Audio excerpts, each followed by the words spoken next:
I had a monkey on my back, and I was told by people who didn't understand what chemotherapy was that I was going to die.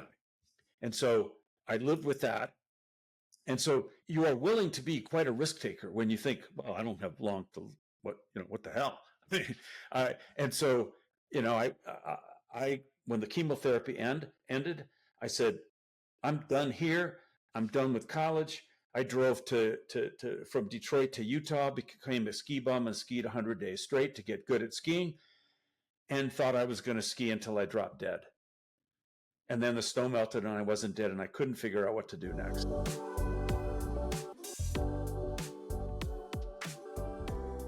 Jothy, welcome to the Book Thinkers Life-Changing Books podcast. We're going to jump right into it. You have had 8 startups from 1988 until the present day.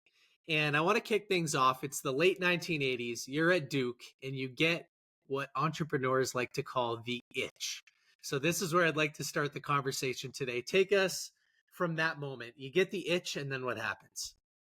Yeah, I was a professor at Duke, and I was working on a NASA contract, and we were building this supercomputer, but it was only on a big but single board that was going to go on board the space shuttle. You remember the space shuttle?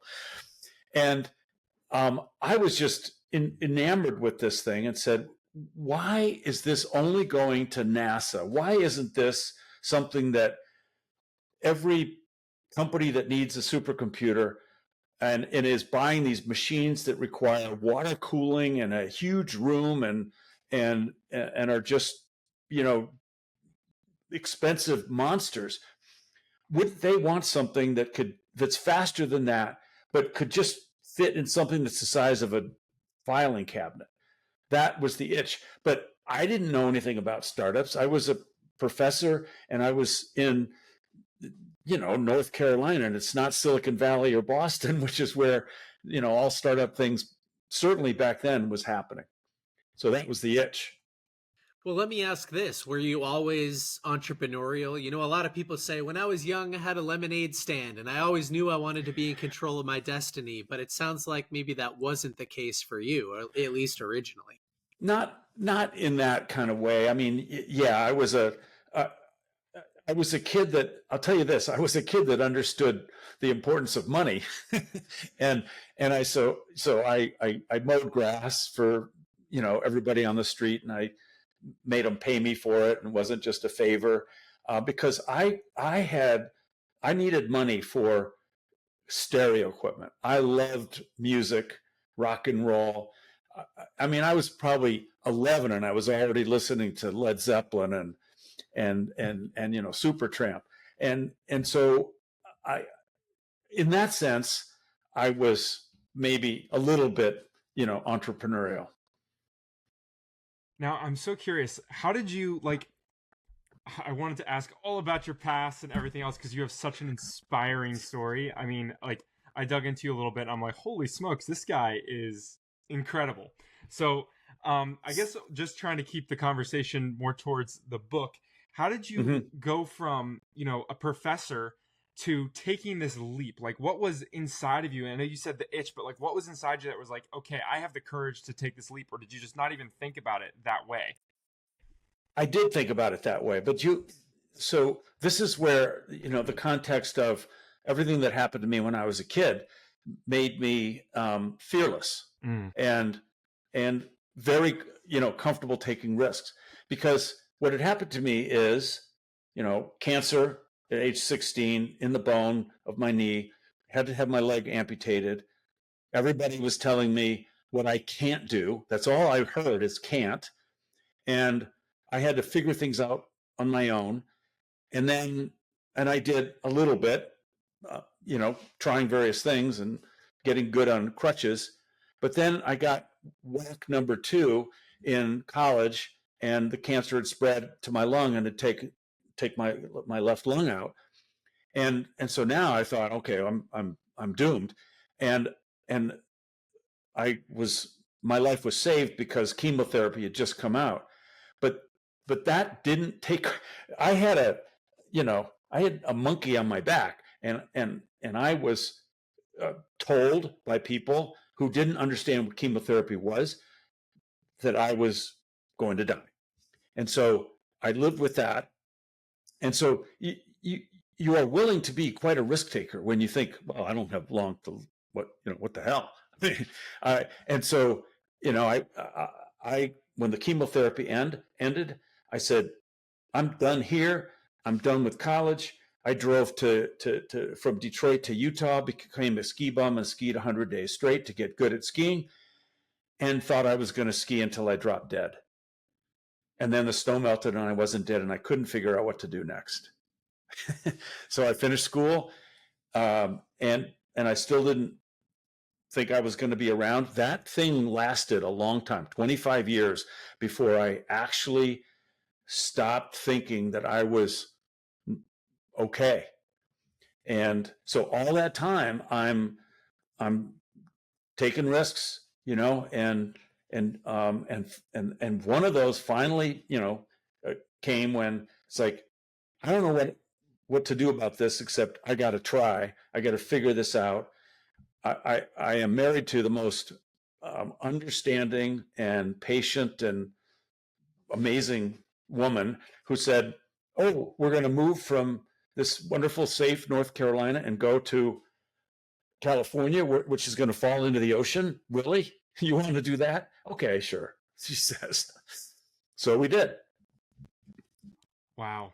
That it's so like just hearing you talk about it is so inspiring. And what do you have to say for people who don't have that scary thing that's pushing them? Because I think a lot of people that want to be entrepreneurs or want to have a startup, like their problem is that they're super risk adverse and they want to have the security, the supposed security of a job. So what's your advice to somebody that may be struggling with not wanting to take the leap because they're scared? Well, we actually all have in us, uh, I think, more of an inner strength that you can dig down to. And I can't, we don't have time to go through the whole thing, but because I did a TED talk on it. But I think there are traits that people can, if they think about them, if they hear the explanation, if they think about them, they can bring them together for them as well. Now, I'm not going to say that there's the startups aren't risky. They are, of course, but um, it, if you can kind of get past the point of, well, what if the startup fails and I don't have a job? Almost everybody who has the ability to even think about doing a startup probably is not going to have trouble finding a job. And so I would say, it's kind of now or never. Just pull the trigger and do it. But I think the grit that we always say startup people have is, it's not like, oh, they're born with it and I wasn't. That's not the case. It's that maybe you haven't fully uncovered it yet. That's good. You haven't fully uncovered it yet. I love that. And anybody who's listening should definitely go look at his TED Talk. It's super inspiring. I'll link it and make sure I link it in the show notes. So you have this concept of grit that I love how you talk about this and approach it. Maybe you can tell the story about going after dancing and eventually dancing with your daughter. Can you just like unpack that a little bit? Because I think it speaks a lot of your powerful grit that you have. Well, there were a list of things that people had said I can't do, that I was kind of unconsciously, at least, going through and saying, these are things I loved and want to love again. And one of them was dancing. Um, and I don't mean some fancy dancing. I mean, it's just rock and roll, which I consider to be controlled falling, actually. Um, and so, but in those days, and until only about 8 years ago, the knees on these prosthetic legs were just mechanical, and if you didn't have uh, your knee straight before you put your weight on it, it wasn't able to lock, and it would collapse, and you would go on the ground. And amputees fall an average of once a week their entire lives. And if you try to dance, which is when I got to college, I was a clean slate. Nobody knew me. We're walking around the quad, and I would see a girl, and I would say, "Hi, my name is Jothy. Would you like to go out with me tonight dancing?" I mean, literally, I was doing that, and I was going out 4 nights a week for 10 weeks, and I never went with the same girl twice because of the story I'm about to tell you. And so I would take this girl out. We would, for some reason, I thought I had to buy them dinner to dance with them. So I really blew through some money. But I would have dinner with them, and then I would ask them to dance.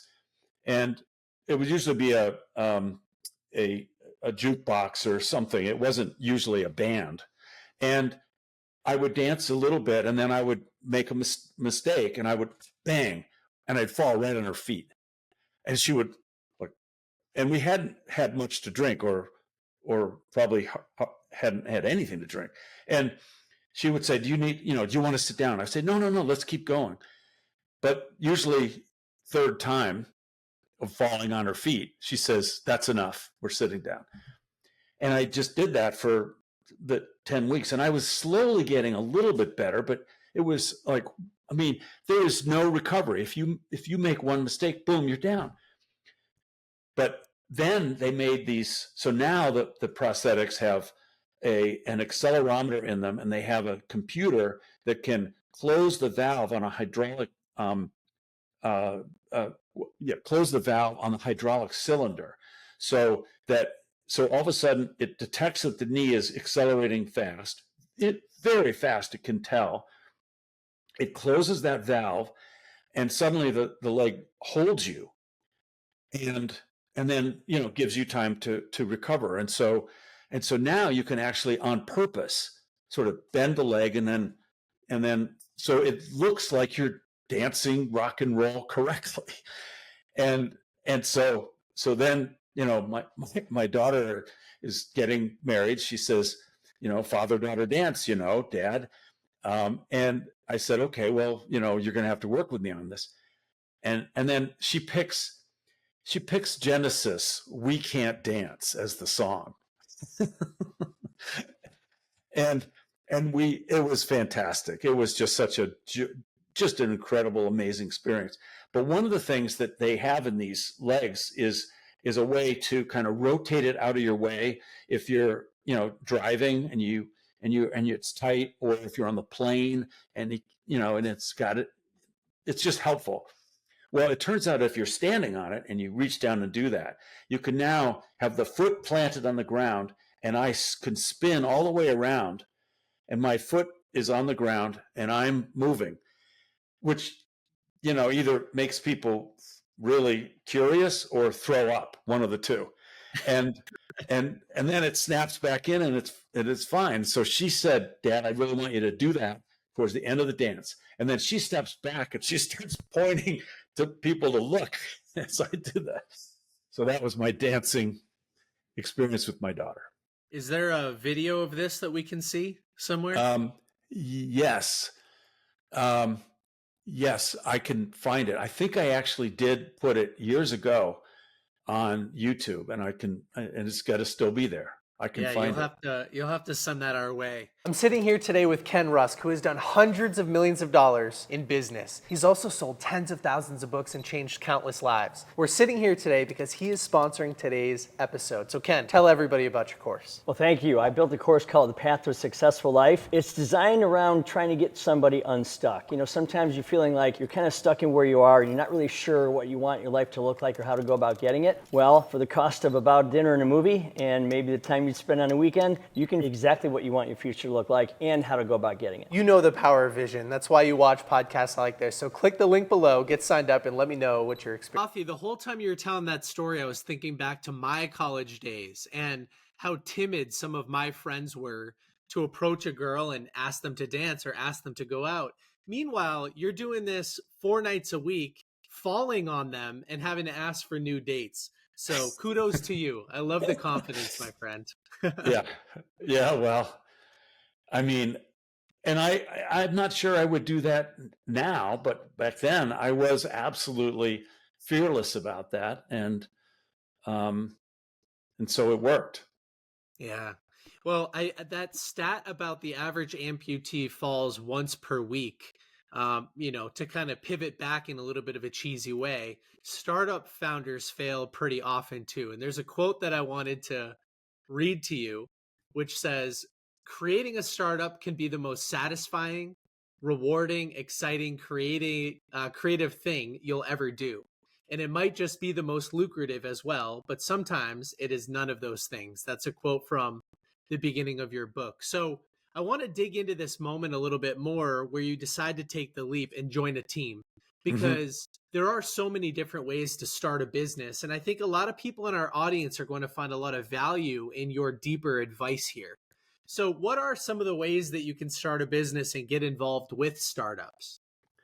Well, you can, I mean, a great way, and the way that, and I did this is, uh, don't try to be the leader of one your very first try. Um, with a team uh, that you join where there's an experienced CEO, um, you've got so many things you can learn in a low risk kind of way. I mean, it's okay. The startup is risky, but the other part of you being responsible for it failing is not there if you're a member of the team and and you're soaking up as much as you can and you're learning. And that's exactly what happened. I mean, I I brought the work I'd done. I joined with people who also saw that there was a hole in the market that we could drive right into and own. And so there were a whole bunch of things around the market and how to get a product that you've tested and customers are going to buy. And so those were all things that I was learning. And then how to support customers once you got them, which wasn't easy, by the way. We weren't using the internet for this kind of thing. And so you were sending floppy disks to people, even for a supercomputer, when you had to patch, the software. And and so that's one way. But another way is the Steve Wozniak and Steve Jobs way. I just realized they were both named Steve, and I hadn't realized that before. Steve Anyway, squared. Yep. yeah. So that is a couple of guys have an idea, and they hang out. And on the West Coast, it's in a garage. In New England, it's in the basement, right? Yeah. Um, and and and you and I've done it that way. And you kind of bang some things out, and and you're experimenting, and that way works as well. And a third way is that you're at a big company, and you're at a certain kind of big company that has the idea that they will sort of help foster and spin things out. And I had a chance to do that as well. There's more ways than that, but those are three ways that I have personal experience with, and they all work as ways to start a new entity. Yeah, I love that you're highlighting there are different options, because in today's age, there's a lot of social media content around the stoic entrepreneurs starting like Steve and Steve did in the garage, against all odds, weathering all battles, fighting all, it's risky every single day. And eventually they make it, but they're all beat up. And it's like, well, you could join a startup where not all of the risk falls on your shoulders and you can act like a sponge and learn, or join a much larger organization who can financially support this spinoff. And so that risk doesn't exist in the same way. And so for somebody in the audience that's listening, like, I joined a small business when I graduated college, a small business where I could gain access to all these different departments and learn from the founder and things like that before starting Book Thinkers, which made starting Book Thinkers from scratch a little less risky. And I just wanted to highlight that you've gone down these different paths and you highlight them in the book, because it doesn't have to be that stoic stand against all odds type of thing that we see on social media. That's right. And it's especially important for someone who thinks they're going to lead a startup, because there's a lot on your shoulders for sure when you do that. And it's really helpful to have had some experience and have an idea about how to raise money, for example. And because one of the things I always thought about was, you have, let's say, 10, 12, maybe even 25 employees. And that's a big responsibility, but it's bigger even than that, because you've got 25 families potentially that you're responsible for. And I took that very seriously when I'm watching the cash, and even when cash is running low and we don't have enough runway to get done what we need to get done with the money that we have, and we're not going to get to that next major milestone where we can raise money. And even when you have to lay some people off, it's a horrible thing.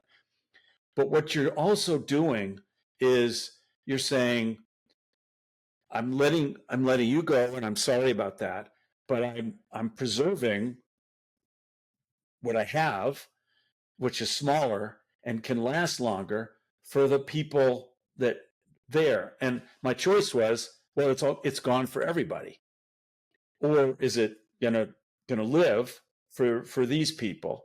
And you try to do everything you can for the people you let go, but it's a tough thing, but you have to be prepared to do it. And I actually talk about how to do it in the book. I talk about there is really a right and a wrong way to do layoffs. And there's another chapter about, well, if everything is just not worked, there is no shame in saying, all right, this one didn't work. I am going to wind it up. That's what it's called when you essentially, I know it's called shutting down.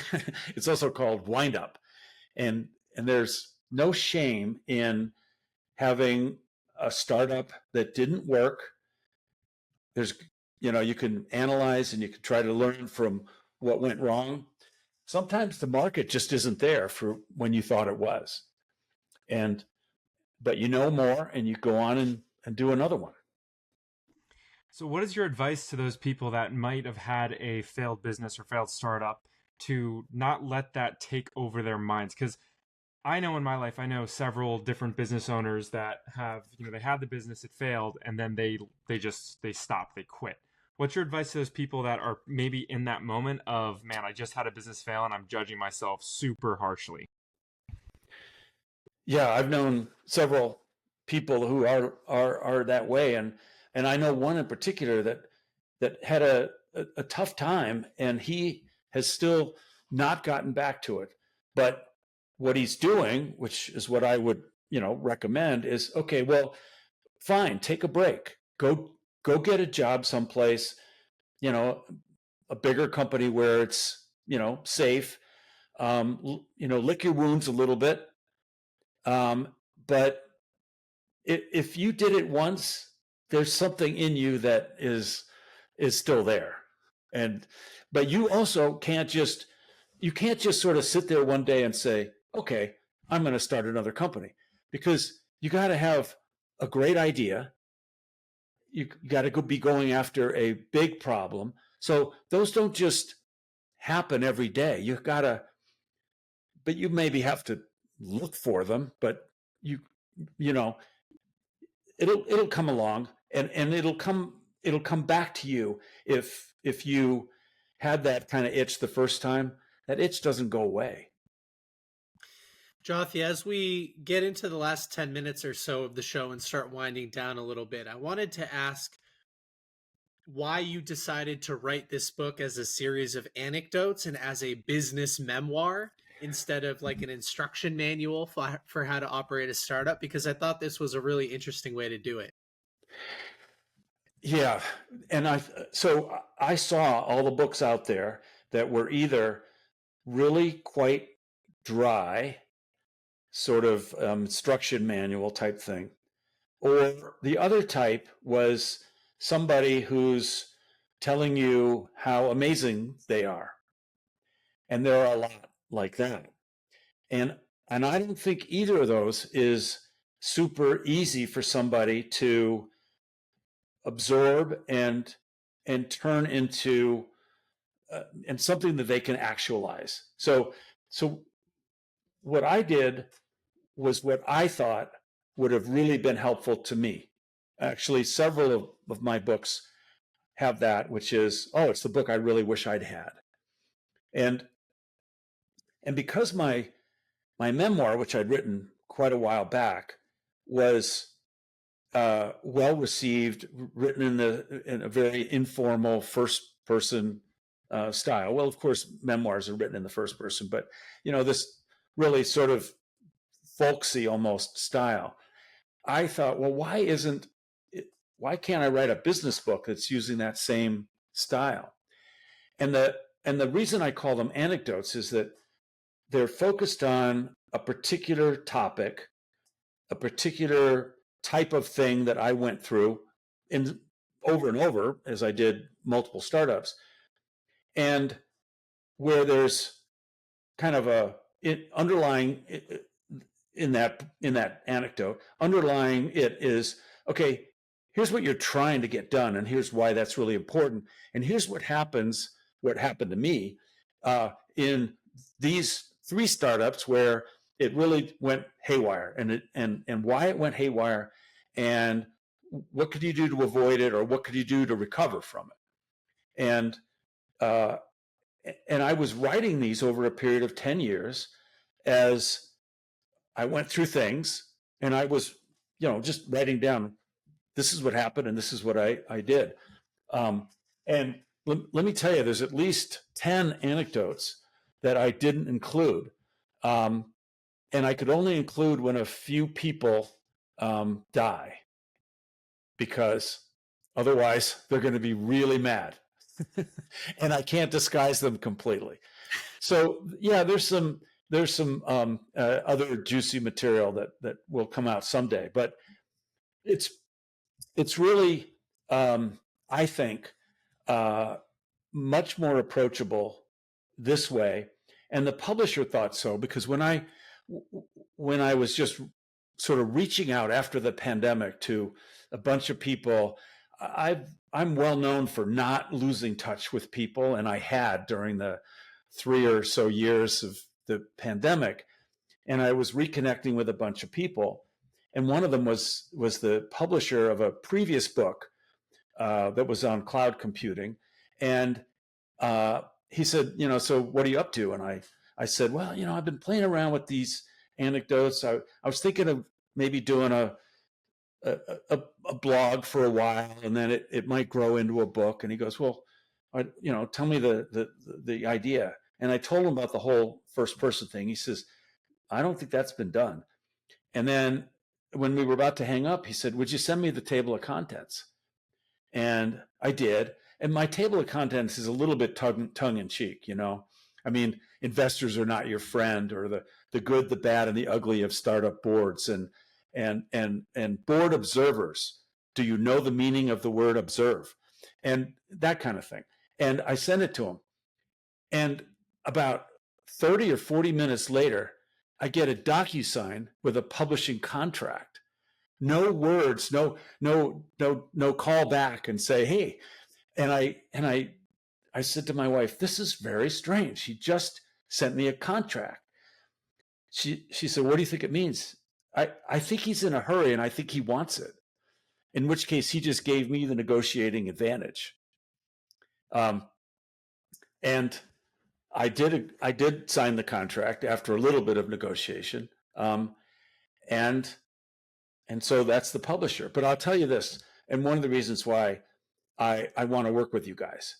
The publisher does a nice job, okay? of marketing, producing and then marketing a book. But, and I know this from my previous book, when they've been pretty successful, they get about 10,000 copies out there. Now, I just looked this statistic up before our call. There are 150 million startups in the world, and 50 million new ones are created every year worldwide. So doesn't 10,000, I haven't, done the math, but it's a very small percentage of those numbers, right? And so I have a personal goal of and it's still a drop in the bucket for these numbers, but a personal goal of doing 100,000. And it's not to make money, because you still don't make money at that level. It is about getting this in the hands of that many more founders. And that's why I love you guys, because you're going to help me do that.